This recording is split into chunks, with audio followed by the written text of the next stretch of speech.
You're listening to Beyond Wellness Radio, bringing you the cutting edge in health, nutrition, and sports performance. Stay up to date and listen anywhere, anytime on your computer, tablet, or smartphone by subscribing on iTunes. Catch your hosts, Dr. Justin Marchegiani and Barris Harvey, as they answer your burning health questions, as well as interviews from world-renowned guest experts. For more Beyond Wellness Radio, go to beyondwellnessradio.com. Hey there, it's Dr. Justin Marchegiani, and welcome to another awesome episode of Beyond Wellness Radio. We now have full podcast transcriptions over at justinhealth.com. Head over to justinhealth.com, click on the podcast button, and you'll be able to access all shows forward and past. And while you're there, feel free and sign up for the thyroid and hormone video series. Some great information there for everyone. And while you're there, you can also sign up for the podcast newsletter, where you'll get access to these podcasts right in your inbox before anyone else. While you're there, you can also schedule a consult with myself if you want to dive into any other functional medicine or health issues. Again, stay tuned for the show. And if you're enjoying it, please feel free and share it. Sharing is caring. Think of one person that could benefit from this show and share it. And also, feel free and head over to beyondwellnessradio.com/iTunes and send us a review. We really appreciate it. Thanks, and enjoy the show. Hey there, it's Dr. Justin Marchegiani with Beyond Wellness Radio, and I'm here today with Dr. Marc Bubbs. And Dr. Marc is actually the sports nutritionist for the Canadian national men's basketball team. He's the author of the book, The Paleo Project, and he's really an expert in the field of sports nutrition and functional medicine, and we're really happy to have Marc on the show here today. Hey, Marc, how you doing? I'm doing great. Thanks, Justin. How are you? I'm doing great. Doing really good. So can you tell us a little bit more about your background? I mean, you're Canadian national men's basketball sports nutritionist. How did you get into that? How did that gig fall into your lap? Yeah, I mean, I grew up playing lots of sports, baseball, basketball, the works, and then towards the end of high school, got into some health problems, struggling, was sick, constantly sick, losing weight, all these types of things. And the traditional medicine route really didn't fix anything for me. And I was really struggling. And that was when a friend of ours said, why don't you go see this doctor down in Toronto? And it happened to be a naturopath. And at the time, this was kind of mid to late 90s, and some fixes, which were sort of paleo, although paleo at the time wasn't really a title, but, taking out the dairies for me, taking out the gluten, some of these things really got me back on track. And that's when it started to click a little bit, this idea of kind of finding out the root causes of things and trying to build up the body to help with either performance or just feeling better, looking better. Got it. So how did the opportunity to be the men's sports nutritionist coach come along for you? Yeah, so then practicing one of the clinics I was working at, our performance team lead, Sam Gibbs, was working there as well. And, with my background as a strength coach with athletics and also as a naturopath, kind of blended all the things in that he was looking for in terms of all the guys on this performance team are able to kind of dip their toes into other areas rather than just being, sort of practicing in a silo where the strength coach is just doing his thing and the physio is doing his thing and the sports nutrition lead is doing their thing. We've got quite a dynamic team. We actually presented over at the Boston Sports Medicine and Performance Conference a couple weekends back with our whole performance team. Oh, wow. So it's been a really fun road, that's for sure. That's great. Really cool. And most naturopaths, don't really get connected with the whole sports conditioning part. So did you already have that background before naturopathic school? How did you get that background? I did, yeah. And actually, after university, I took some time off and ended up in London, England, and got into the strength and conditioning side of things. And it was amazing how it just dovetails so well with trying to get people to feel better and look better and improve their health, with just movement and exercise being the hallmark of better blood flow, better blood pressure, better lipid panels, mood, etc. I mean, there's sort of no better way. So it was amazing how that kind of fit in nicely. And then on that performance side of things, just working more and more with athletes, and then eventually, connecting with Sam and the guys at Canada Basketball. Got it. And what kind of programs were you writing a lot of these athletes? Were they more like functional movement based, free weight, like powerlifting based, CrossFit style, like machine based? What were you doing with your movement patterns for your athletes?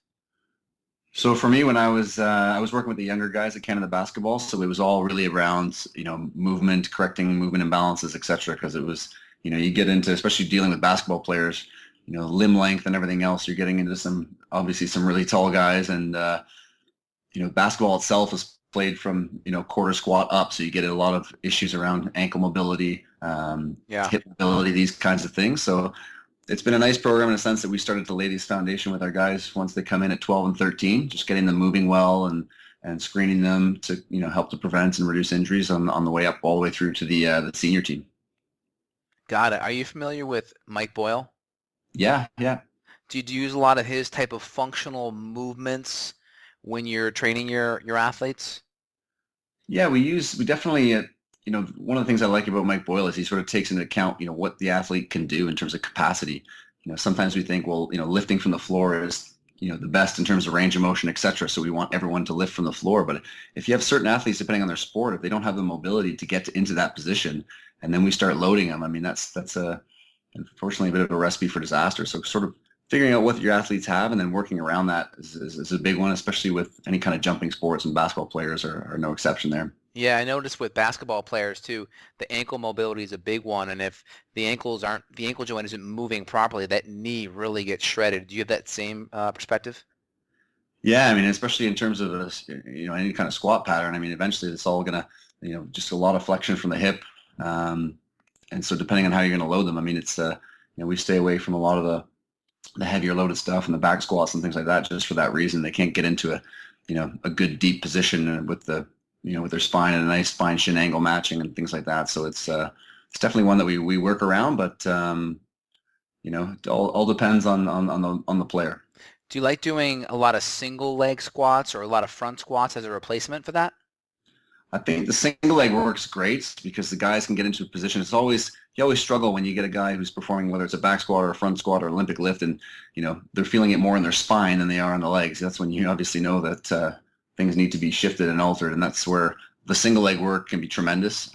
You can really load them up, keep that spine nice and tall, and that's where the guys definitely, especially the longer they get, tend to feel the best. Got it. And then let's kind of shift here on sports nutrition. I know a lot of our listeners are very athletic and they're active people. How are you dialing up their macronutrients? How are you adjusting their protein, fats, and carbs based on their play, maybe they want to lose weight, performance? How are you dosing or adjusting their diet? Yeah, this is where we try to work with the guys in sort of a stepwise fashion. Yeah. We always assume that just because someone's elite level or even a professional level that they're getting all the right things and that they need to their diet, but unfortunately that's not always the case.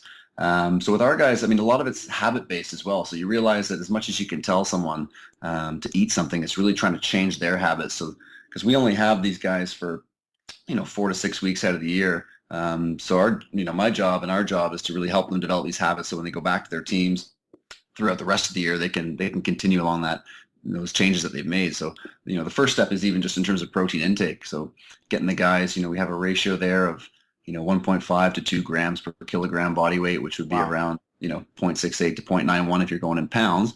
Yeah. But we want to check in and make sure the guys are getting just to that minimum amount of protein. And then from there up towards the upper dose once we get into competitions. Because most of the time the guys are falling short and they're at that low end. So this is one where, even on portion sizes of the plate, a general rough recommendation we use is palm sizes. And if you imagine guys are 6'10", 6'11", and those are some big palms, right? So one of the biggest adjustments the guys have made is having 2 plates at mealtime. One plate literally just has the protein, the animal protein there, and then the other plate's got, your veggies and your complex carbs and things like that. But it's amazing how sometimes athletes are always looking for that exotic thing to help them over the top, when really we want to first look at those sort of big rocks, the main pieces that tend to be a little bit sometimes lacking. Oh, that's great. And regarding the whole paleo template, I don't like diet. I like template because paleo, there's so many different elements you may, add in or add out, especially if you have autoimmune patients. Are you cutting all grains out with these patients or these athletes? I think you nailed it right on the head. I mean, I'm definitely in the same vein of not being so rigid as having a strict definition. So we use it as a foundation. Yeah. And then we build it in from there in terms of what individual players need. I mean, dairy consumption is one that's in particular in terms of, if someone can digest it and break down dairy efficiently, it's the gold standard in terms of protein consumption. But the X factor then becomes if guys can't break it down well, you can obviously see the overt gas, bloating, discomfort that some get, but sometimes it's a lot more subclinical than that in terms of various fatigues, dark circles under the eyes, joint pains, things like that you've got to sort of tease out. So that's definitely one we have our eye on in terms of finding out which guys can cope with what types of protein. Mm-hmm. And then on the grain side, yeah, for me, all the gluten-free grains are definitely, if we're trying to get the carbohydrate load up, the brown rices, even the white rices, if their digestion is good, quinoas, all the root vegetables, those types of things are definitely fair game because, especially international competitions, we're playing 8 or 9 games in 11 or 12 days. It becomes really, that recovery piece is just massive when you get into tournament competition. Do you find that some of these guys do better coming off of like the cross-reactive gluten grains? Because there's some evidence showing that some of those grains, they still have these prolamine contents that could mimic gluten in the system. Do you try going with safer starches like maybe squashes or sweet potatoes, yams, plantains, tubers like that? Absolutely. We always have one of those options available for whenever we're on the road or with, in these buffet style settings in terms of as much as we can control at various, training camp and hotels and when traveling, we always try to have the 2 different carb options and one of them being those types that are going to be non-reactive and gluten-free, like the root vegetables, squashes, etc. Got it. And are your guys able to handle things like grass-fed butter okay, even if they're dairy sensitive, or is grass-fed butter still like a no-no for some of your guys? That's one where even in Toronto here, it's trickier to get your hands on. It's, my wife's from the UK, and in England and Ireland, every grass-fed butter is every stick of butter, right? Yeah. So we definitely, that's on our radar in a sense of those saturated fats are so key in terms of an athlete's capacity to recover and that hormonal balance that, the stress hormones that get elevated from intense training, it's a great way to help offset that. Right. But we definitely have our eye on the fact that, okay, well, if certain players are going to be more reactive to the casein, then this could cause, again, more problems than it's worth. But I would say more of our players would struggle with dairy than the butter, so we're okay in that sense. But we definitely have our eye on making sure we're individualizing the program for each guy so they know what works for them. Got it. And just for everyone listening at home, when we're dealing with dairy, there's 2 major proteins in dairy. There's casein and whey, and then we have butterfat, and then we typically have lactose or the sugar component. And I'm just curious, Marc, do your guys who are sensitive to dairy, are they able to handle whey protein okay? Or is even that a no-no sometimes? That's sort of the pecking order we go down. If somebody can't handle dairy, which is going to be, sort of 80% casein, 20% whey, you move over to to a whey isolate, which is typically less than 1% lactose. So we can then see how some of the guys react. Some of the guys react well, and some of them still are a little bit reactive to the whey. So that's when we then shift over to a vegetarian-based protein, and we augment that with some BCAAs to kind of bridge that gap between a whey and a vegetarian protein. Got it. And will you typically choose like a pea protein? Yeah, we'll mix it up, rice protein, rice and pea blends. Palatability is obviously a big issue when you get into those types of proteins, so we do our best on that side of things. But finding what the guys will tolerate, and then, but again, just going down that sort of spectrum of whatever form works best for them, making sure that they're not taking in any that are going to lead to those types of digestive or immune reactions. Got it. Have you tried beef protein at all yet? We've tried it. We haven't tried it per se with the team, but it's definitely on the radar with a few individual guys. So that's one that, we're dipping our toe to see how the compliance is and things like that with taste. But That's good. Now I worked with a lot of professional athletes in the past, and you see some guys that are just really good based on just raw talent alone, and maybe their diet stinks. And then you get these guys down the road, they just break down faster when the building blocks and the raw material aren't coming in there.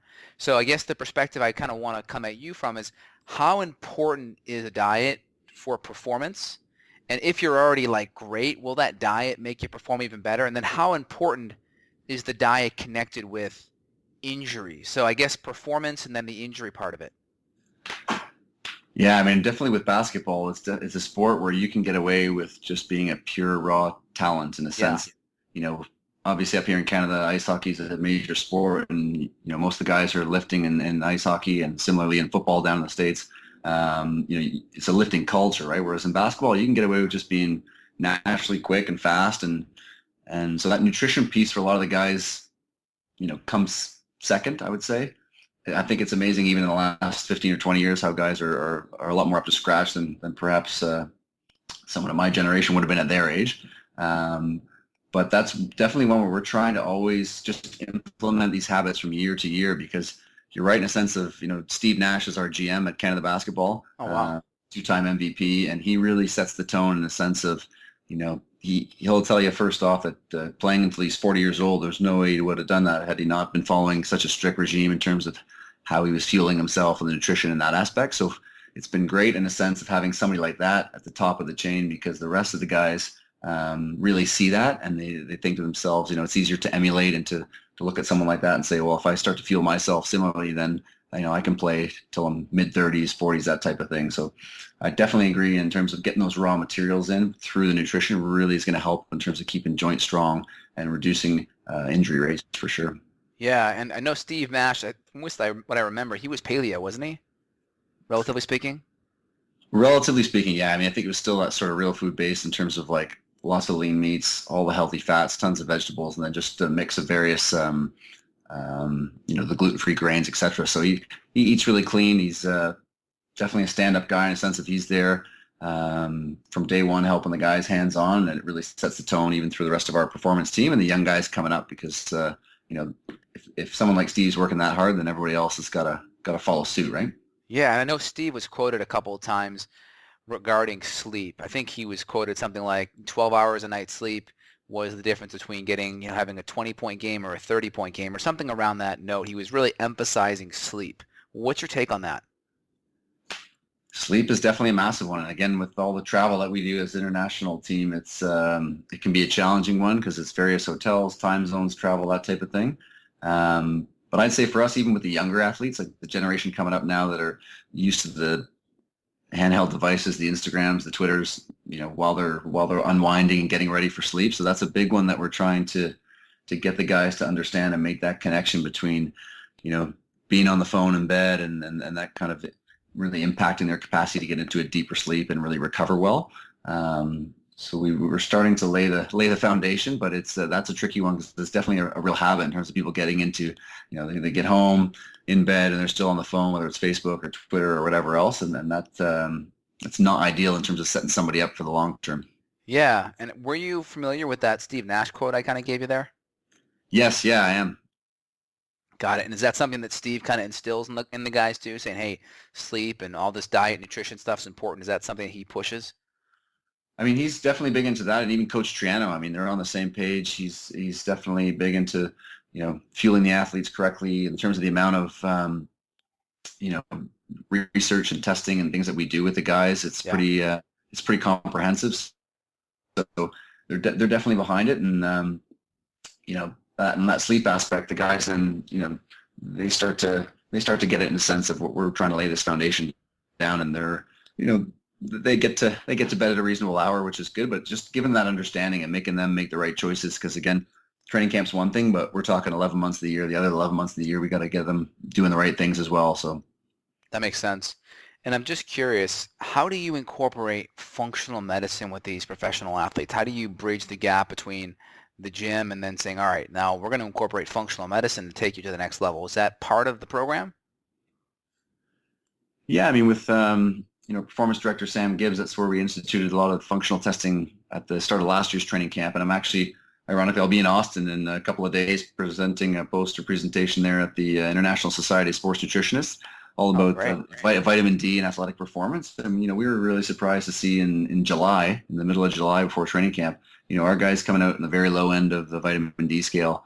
And of course, with a lot of the new research showing that, that 40 nanograms per mil or up here, 100 nanomoles per liter is really a target for athletic performance. And our guys were falling definitely short of that. So just bringing in some strategies to help the guys deal with that. And of course, that underlying inflammation, which can be one of the root causes there that's driving down the D levels as well as even the iron levels. Got it. And I'm just curious with these guys, you're doing the vitamin D testing. Are you doing any adrenal testing at all with them? Yeah, we do. We use the Omegawave as one of our measures. Every morning in camp, the guys are getting assessed with the Omegawave. device, as well as we do a full hormonal panel with the guys. So we're sort of layering in the information that we're finding from the Omegawave around the recovery piece, along with our blood labs and the hormonal assessments, as well as just how the guys are feeling, to kind of interlay all of those areas to give us some information. And that's what we were, presenting on in Boston, and sort of early findings now. And we're going to see with this camp coming up how all that sort of shakes out. That's cool. And can you talk about the Omegawave for our listeners here? What is that? So the Omegawave is a device that actually measures various brain waves, and the Omegawave being sort of the key one there. And just gives you a measure of your overall rest and recovery. So if you want to think of it as resiliency, trying to build up that resiliency piece, or someone's capacity to recover, so that we can assess how hard we're pushing our athletes, and when it's best to have harder practices or training, and when it's best to say, okay, well, maybe we should back off a little bit. So that's sort of it in a nutshell, but it does get quite in depth in terms of the amount of information that's collected.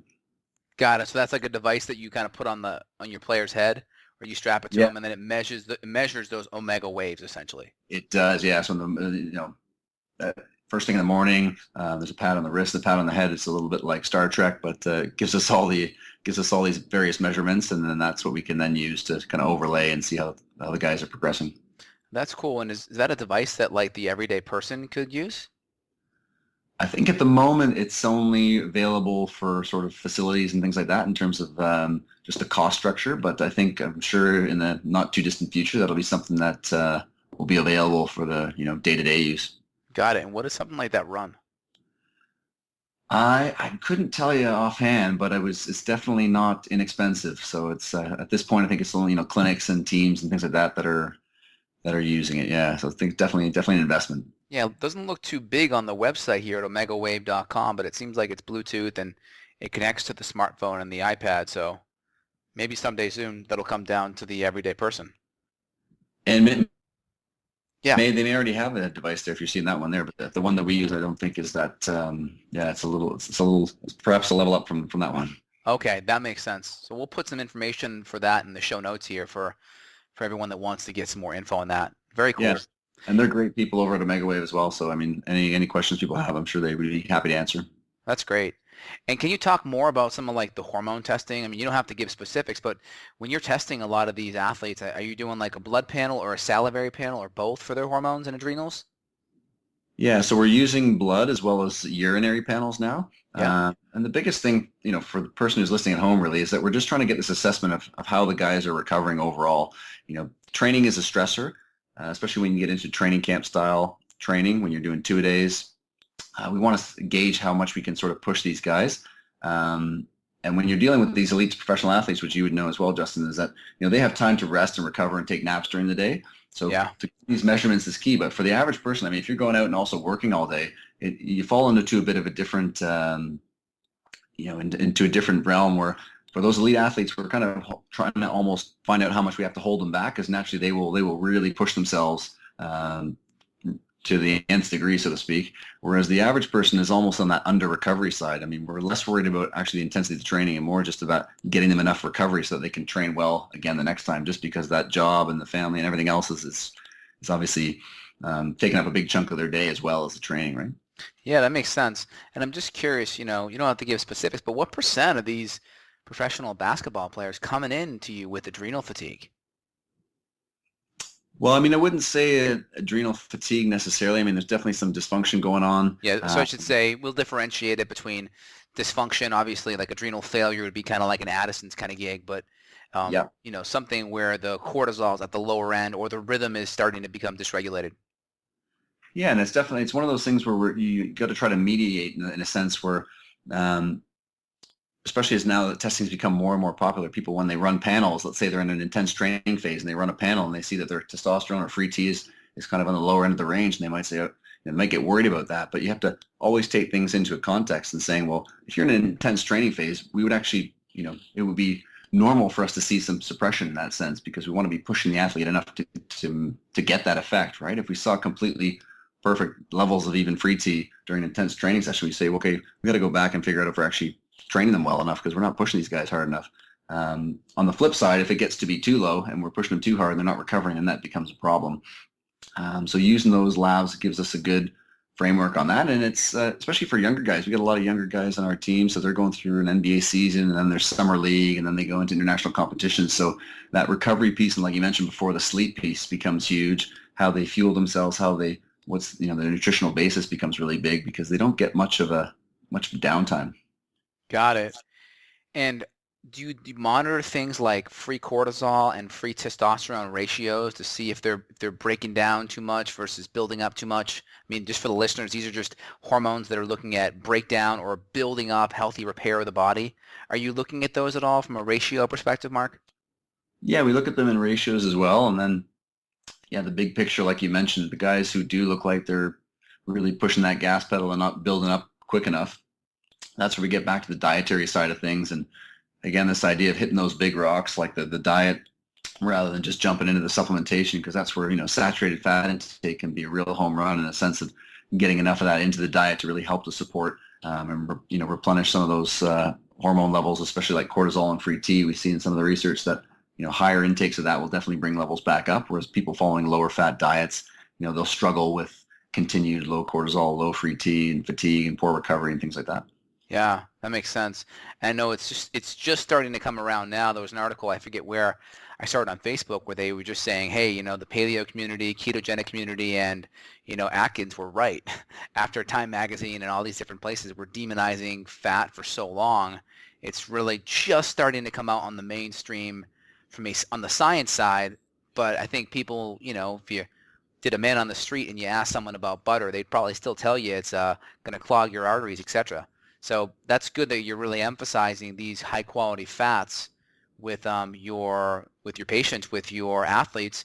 Is that something that's happening across the board with all sports teams or all people in your league, or are you more on the cutting edge of that? I mean, I can't really say exactly what all the other teams are doing, but we're definitely trying to keep the guys. I know that's, like you mentioned, it's such a myth that's been around for so long that, whether it's an athlete cutting back on those saturated fats or even the regular folk that are doing it, I mean, it's pretty compelling now. A study just came out in Plus One there in the last fall in November, and they took, overweight populations who had higher blood pressure, et cetera, and they really ramped up the saturated fat intake. And they didn't see any increases in the dietary, in the plasma levels, so the levels in the blood of saturated fat, which are the dangerous ones. Yeah. But in this study, which was really great, they actually then decided to increase the carb in a stepwise fashion. And it was amazing because as they increased the carb in a stepwise fashion in this overweight population, they then saw the dramatic increase in the plasma levels of saturated fats. Those dangerous fats just rose right up alongside the carbs. So I think that's one for the, for the average patient or person who's trying to improve their health or look good, is this idea that we got to, the misnomer that the eggs and even perhaps the bacon was what was wrong with the breakfast. It's more to do with, again, if that guy's trying to lose weight or girl is getting that carbohydrate intake down, the orange juice, the toast, all the other breakfast options, cereals, etc. Right? That's kind of the classic example that I see all the time in clinical practice. Yeah, I think it's just really hard for people to wrap their head around the fact that your body can make fat and excessive fats and excessive cholesterol via sugar. And it's one of the strongest stimulators. And if you have good cholesterol because you're eating good quality fats and carbohydrates from anti-inflammatory sources, that's fine. But if you're driving your cholesterol up or driving inflammation up or causing your body to make all these extra, what's known as palmitic acid from all this extra sugar, that may not be the best way to get your fats in. It may be better to consume the healthy animal versions versus causing your body to make it from all this extra sugar and inflammation. Would you agree with that? Absolutely. I think that's just where the average person sort of, it's such a flipping the switch so much for them to get away from the breakfast cereal and the muesli and everything else. And, again, always remembering who we're talking about. I think that's an important point. Sometimes people read articles or blogs or magazines and it sounds good, but who are they talking about in that research paper, that article? For definitely for that population who's trying to lose weight or improve their health, then titrating down on carbs is a really major one. And that's the one where if you tell your patient to eat more eggs in the morning, like you said, they come back to you and they say, well, what about the cholesterol? What about the saturated fats? And that's where just kind of giving that little bit of education really helps out. And I think I read a study the other day that said it takes about 15 years for the research to trickle down to the primary care physician. So that's definitely a heck of a long time. Oh, I would say at least that. I mean, I still see and hear doctors recommending, hey, the lower you get your cholesterol, the better, even though there's lots of studies, looking at lower cholesterol and can been correlating it with cancer and Alzheimer's and dementia. So there's still a lot of people out there, and it's hard because your conventional doctors, they're busy with a lot of socialized medicine coming on with Obamacare. They're working harder to get paid the same, and they get educated typically by the drug reps and by their peer-reviewed journals, which are heavily medically sponsored, via pharma and stuff. So they're not getting this good information. They don't have the time to read these books and attend conferences like the ones that we go to on functional medicine. So it's a tough model with these doctors. And I think the functional medicine model that, we are so into really is going to be the future, or is. Absolutely. I mean, I think that's where it's great to have, the podcast, the connectivity between the researchers and clinicians and the average person out there who can just listen to all this kind of stuff, because you're just able to get, so much more information and good information from various sources. And I think that really inspires a lot of people and helps people make better decisions. And of course, finding a community where you can actually trust the people that you're listening to is big as well. Because I know with so much information out there, people can definitely get overwhelmed and definitely read one thing and then the opposite on a different web page. So I think just contributing to that community of docs and therapists and trainers who are all, like-minded in a sense, but provide, a lot of different resources so that people can read a lot from different practitioners and then make a decision for themselves. That's great.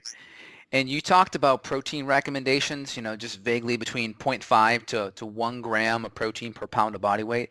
Can you talk about kind of the carb recommendations? Do any of your guys go lower carb, or are you keeping their carbs up because of their activity levels and their metabolism and how much work they're doing? Can you give me a reference of those ranges carb-wise? Yeah, I mean, for the protein, it would be, if you were talking pounds, it'd be 0.68 to 0.91. Yeah. Or in literatures in kilograms, they're 1.5 to 2 grams Yep. per kilogram. And once we get over that top end of the threshold, I mean, we don't see any performance enhancements or whatnot in terms of the literature. So that's where we sort of top out at. With the carb consumption, that becomes very individual. I mean, we have some athletes that require a tremendous amount of carbohydrates to maintain their lean mass. Guys who run naturally even at 6% body fat without even a lot of effort. And if they start to lower those carbs too much, then they can definitely start to get too lean, burn out a little bit in terms of those stress hormones. So that becomes really crucial in terms of the total caloric intake, so the fats and the carbs, versus other players who we've got, a few guys who are trying to get, improved body composition. That's where we would then kind of tweak and reduce the total intake of carbs. But rather than sort of a strict number, again, with working with the players themselves, we try to get into these, literally sort of showing them at various meals in terms of the actual intake, of the actual amount on their plate that they want to be shooting for. And then on the back end of that, we can get into some actual amounts with the guys. But we found that, getting our hands sort of dirty, so to speak, in terms of showing them what's on their plate and giving them some options in that sense, that really hits home in terms of them developing the habit they need so that for the rest of the season, they go off and eat in a similar way. Got it. And what would cause you to want to drop the carbs on some of these guys? Like, let's say if you look at Shaquille O'Neal, older, when he was later on in his career, you could see he definitely started gaining some weight and he was losing some steps.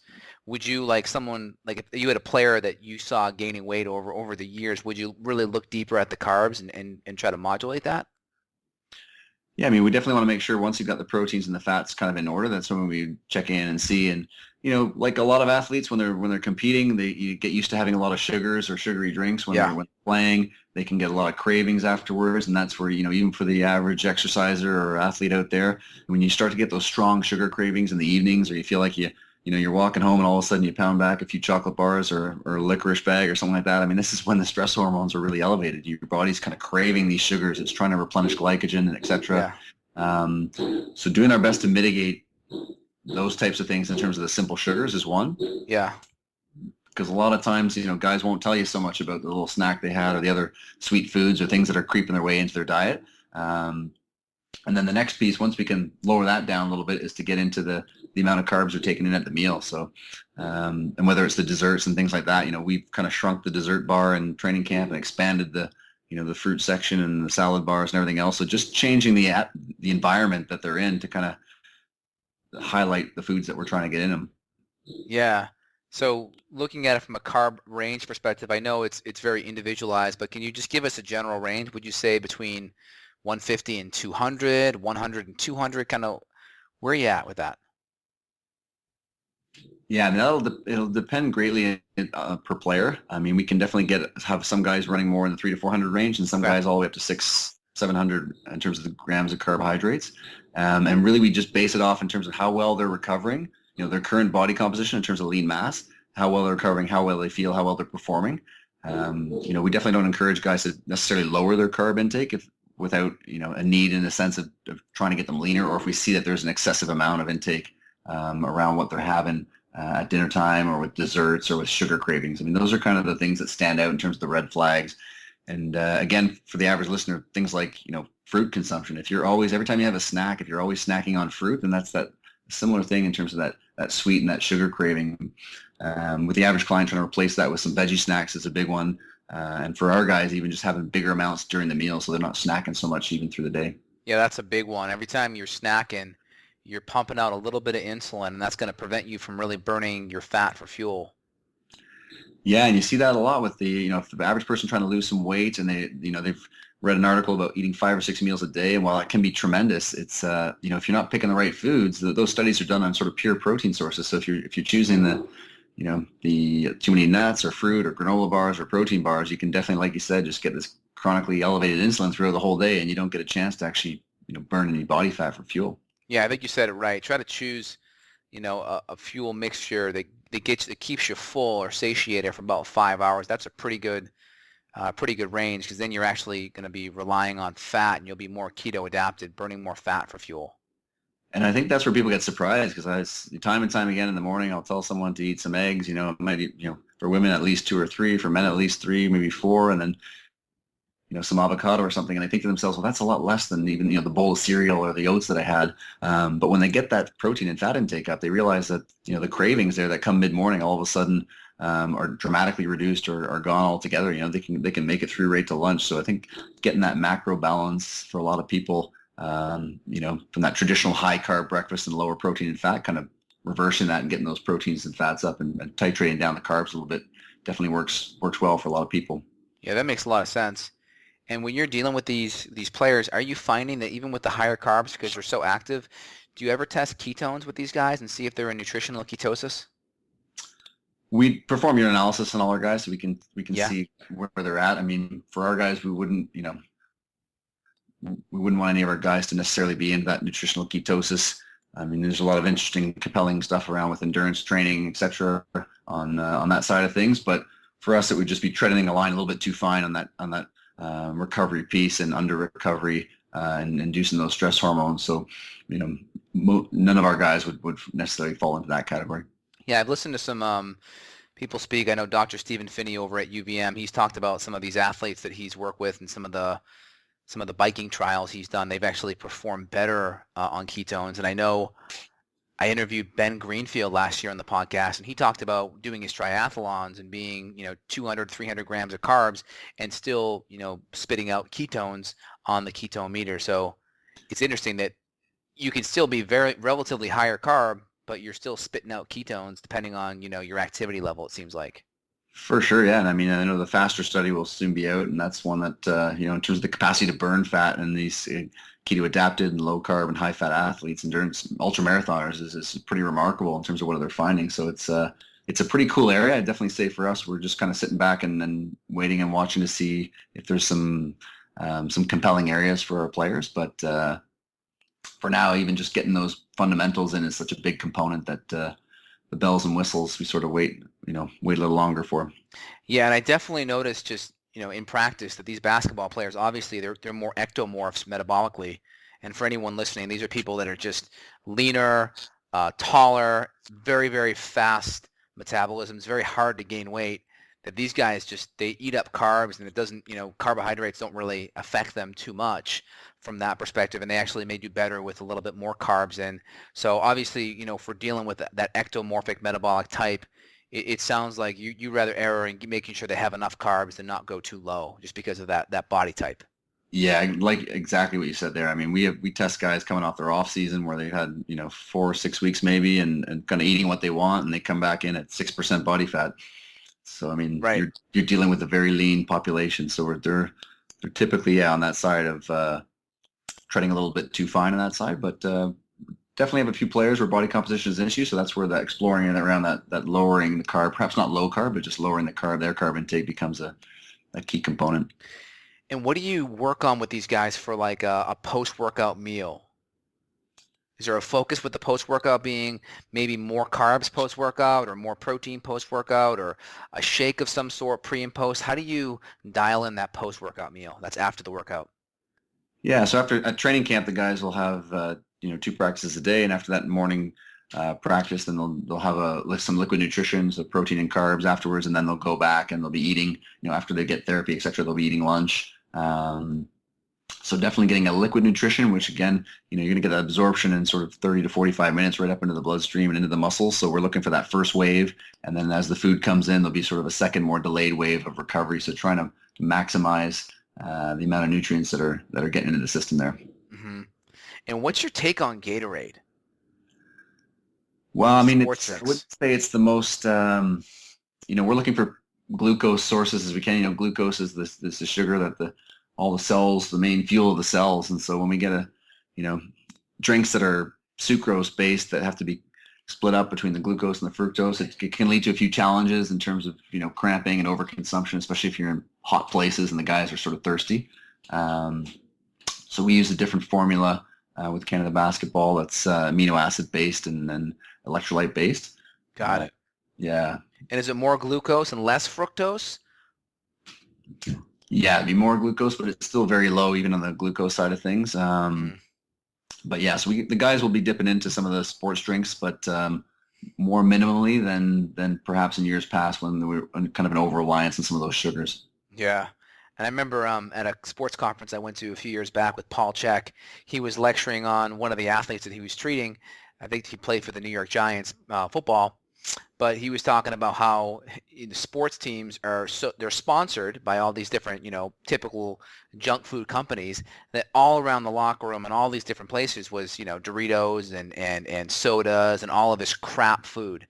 And it really just created a terrible environment where these guys were getting hurt because they were just, all they had was crap food. And I'm just curious, from your perspective, is that something that you have to deal with as a sports nutrition coach with your team? I would definitely. I mean, for us, it's a little bit different, but I would definitely say that's a surprising thing for me as well. In terms of you get into professional sports, you have an assumption of kind of what's available and what's around, and it's definitely true that there's a lot of things that are the sports nutrition lead definitely wouldn't want to have around, especially in those quantities in terms of the sugars and the sodas and all this other stuff. So, in a training camp style atmosphere, it's a little bit easier in terms of us controlling what's around versus when the guys go back to their teams and they're kind of, it's sort of a fair game in a sense. But that's where, again, if we can, we're big on supporting the guys throughout the year. And again, that information, that habit building piece, if we can get them to build these good habits, then they're less likely to kind of go off the rails in terms of the sugars and the sodas and the rest of the stuff.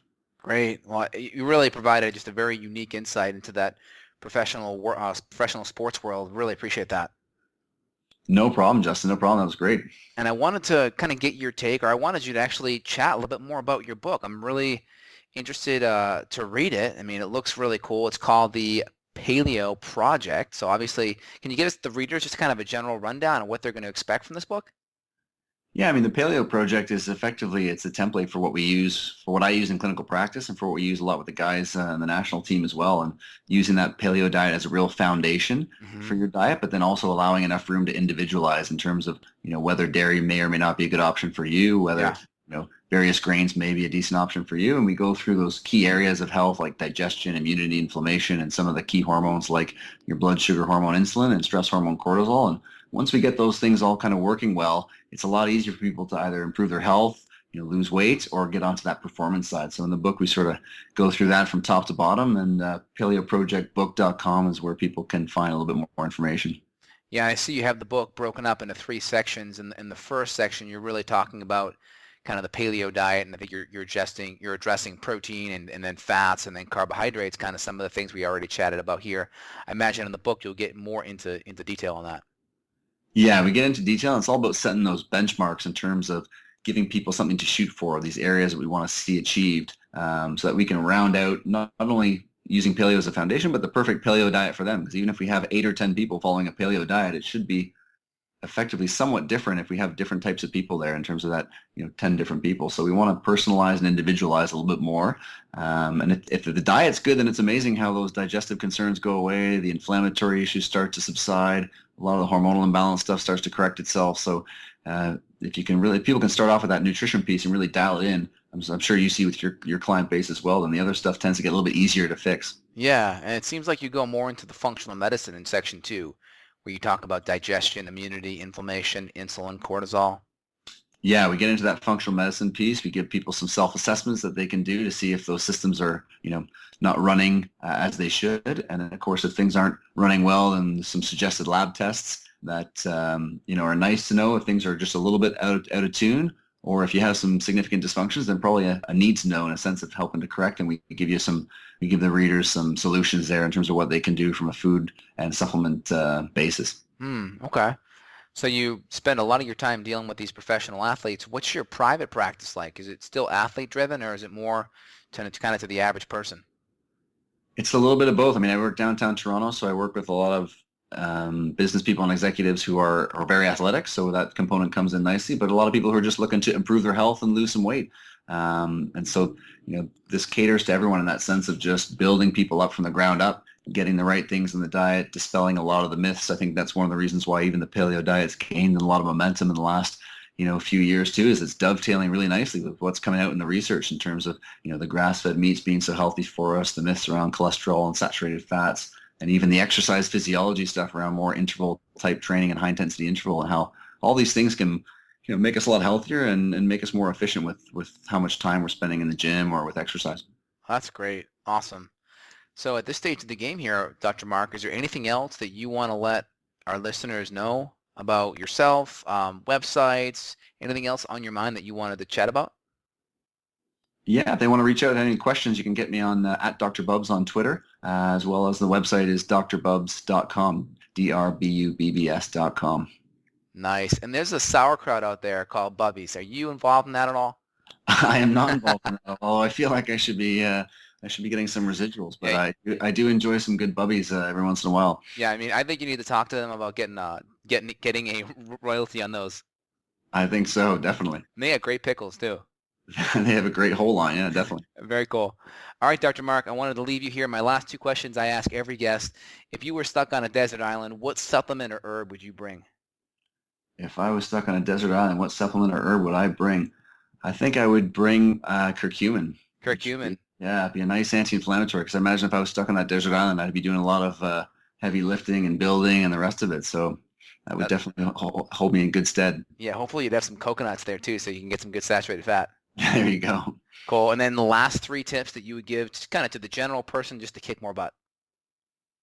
3 tips. I mean, this diet, exercise, kick more butt. I mean, diet, exercise, and lifestyle. So you got to keep upgrading your diet. Just because you eat well and better than the average person doesn't mean you can't keep upgrading your diet. So keep looking for those little areas of improvement. On the exercise side of things, the interval training, high intensity intervals, getting in, especially for hormonal balance, lifts and heavier lifts can be tremendously beneficial. And that lifestyle piece is big in terms of sleep. I mean, getting enough hours sleep, but also the quality of that sleep. And I think you're going to be seeing more and more apps and gadgets related to breathing and how that breath can really trigger the vagus nerve, the parasympathetic, and that capacity to recover and get into sleep. So those would be my sort of three tips there. I love it. I always find it kind of ironic how the nerve that's involved in rest and relaxation is named the vagus nerve. It just kind of seems very paradoxical.